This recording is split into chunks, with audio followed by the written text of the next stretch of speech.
عليكم ورحمة الله وبركاته dhegeystayaal galab wanaagsan idilkiinba qodobada warkayaga galabnimo aad ku maqli doontaan waxaa ka mid ah ganacsade dowladda Kenya ka dalbanaya 36 bilyan oo shilin madaxweyne ku-xigeenka dalka oo shacabka ugu baaqay inay isxisaabiyaan inta uusan tirokoob ka dhamaan akhbaaraadka dibadda ee warkayaga galabnimo aad ku maqli doontaan waxaa ka mid ah dhegeystayaal banaanbaxyo ka bilowday Kismaayo iyo guud ahaan ee ganacsiyada magaaladaasi oo xiran shaqaalaha dowladda Soomaaliya oo lagu dhawaaqay inay maanta fasax yihiin saraakiisha ciidanka dowladda Soomaaliya oo faahfaahiyay ciidanka AMISOM ee galmudug tagay ruushka oo maanta doonaya inuu xabad joojin ka hirgeliyo Idlib ee Suuriya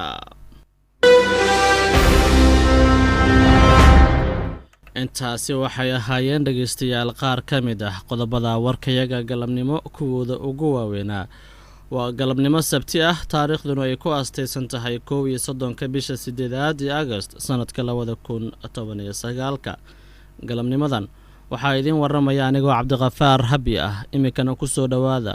warkaasi faahfaahintiisa oo dhameystiran mid ka mid ah ganacsatada magaalada Nairobi oo lagu magacaabo Francis Umburu ayaa maxkamadda geeyay dacwad uu ku doonayo in dowladda ay siiso magdhow lacageed oo dhan 36 bilyan oo shilin waxa uu ku doodayaa inuu yahay mulkiilaha dhul muran dhaliyay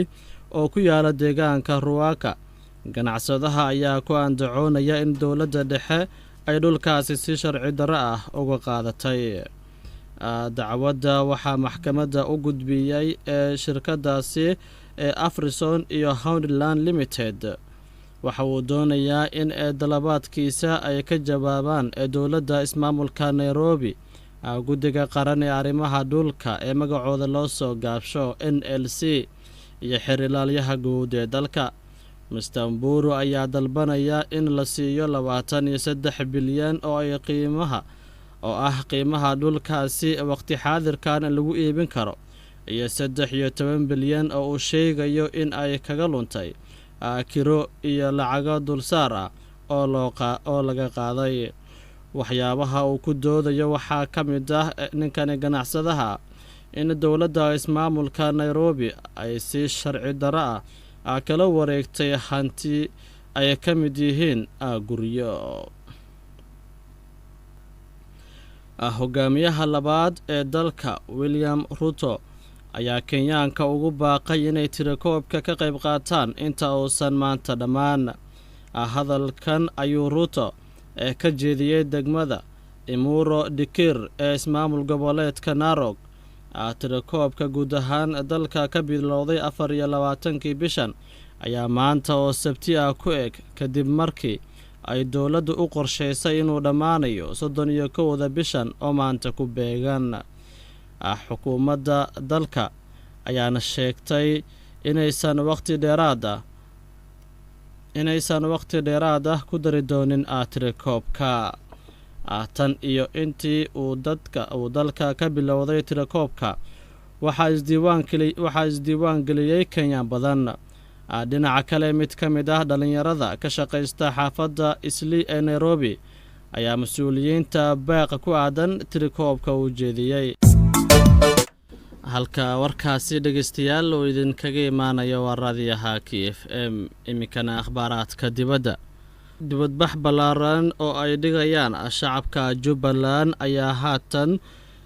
ka soconaya guud ahaan magaalada Kismaayo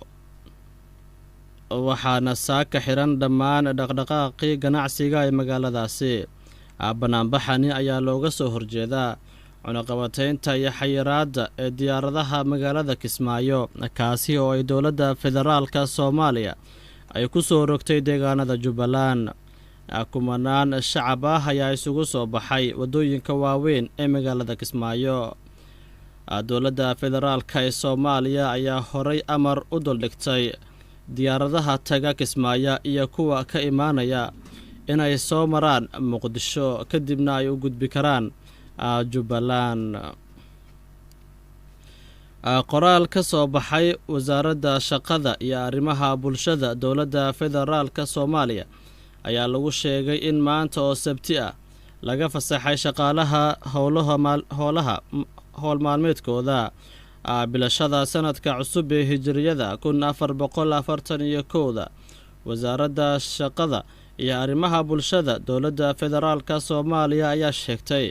in shaqaalaha dowladda federaalka iyo kuwa gaarka ay fasax yihiin maanta oo Sabti ah oo ku beegan 31 bisha 8 sanadka 2019 kuna beegan 1 bisha 1 sanadka 1441 hijriyada curashada sanadka cusub ee islaamka dartiis sidoo kale ku beegan maalintii uu nabigeena suuban naxariis iyo nabadgelyo korkiisa ha ahaatee ka hijrooday magaalada Makka una hijrooday Madiina. Taliyaha ciidanka ee qaybta 21aad Cabdicasiis Cabdullaahi Qooje ayaa faahfaahin ka bixiyay ciidanka dowladda Jabuuti ee qaybta ka howlgalka midowga Afrika ee AMISOM ee gaaray magaalada Dhuusamareeb ee caasimadda Galmudug. Taliya Qooje waxa uu sheegay in ciidankan ay yihiin hil walaal isla markaana ay ka qayb gali doonaan howlaha lagu adkeynayo ammaanka magaalada Dhuusamareeb ee caasimadda gobolka caasimadda Galmudug. Ruushka ayaa ku dhawaaqday xabad joojin aan shuruud ku xirnayn oo ka dhacda waqooyiga galbeed ee Syria. Moscow ayaa garab siinaya ciidamada dowladda Suuriya ayaa wada olole dagaal oo ay ku doonayaan inay ku qabsadaan meelihii ugu dambeeyay ee mucaaradka. Saaka oo Sabti ah ayaa lagu wadaa in howlgallo ay sameeyaan ciidamada dowladda oo garabsanaya ciidamada kale oo ka kala socda Turkiga iyo Ruushka. Dhegeystayaal, guud ahaan warkii galabnimo ayaa intahay inooga eg. Galabnimadan waxaa idiin waramayay anigoo Cabdiqafaar Habi ah. Dhegeystayaal, intayna ku kulmi doono warka xiga waa saaxiibkiin Habi oo idinkaga tegaya sidaas iyo nabadgelyo.